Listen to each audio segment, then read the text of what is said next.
Hello friends, બટાકા પૌવા બનાવવાની આટલી સરળ રીત તમે ક્યારેય નહીં જોઈ હોય. એકદમ સોફ્ટ, પોચા પોચા રૂ જેવા અને સડસડાટ ગળા નીચે ઉતરી જાય એવા સરસ નરમ બને છે.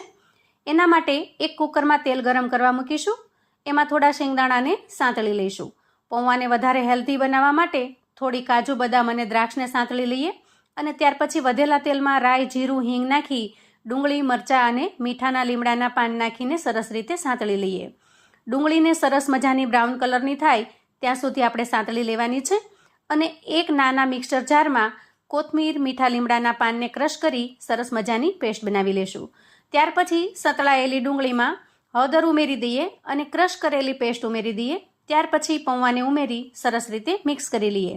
અંદાજે 5 થી 7 મિનિટ સુધી કુકરને ઢાંકી પૌવાને સરસ રીતે સીજવા દઈએ.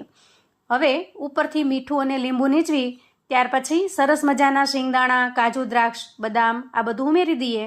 થોડી કોથમીર પણ ઉમેરી દઈએ અને સરસ રીતે મિક્સ કરી લઈએ. તો એકદમ મજેદાર પૌવા તૈયાર છે. મિત્રો, ચેનલ પર જો નવા છો તો ચેનલને સબસ્ક્રાઈબ કરજો અને વિડીયો ગમે તો લાઈક, શેર કરજો. પૌવાની આ રેસિપી તમને કેવી લાગી છે કોમેન્ટમાં ચોક્કસથી જણાવજો. આવજો.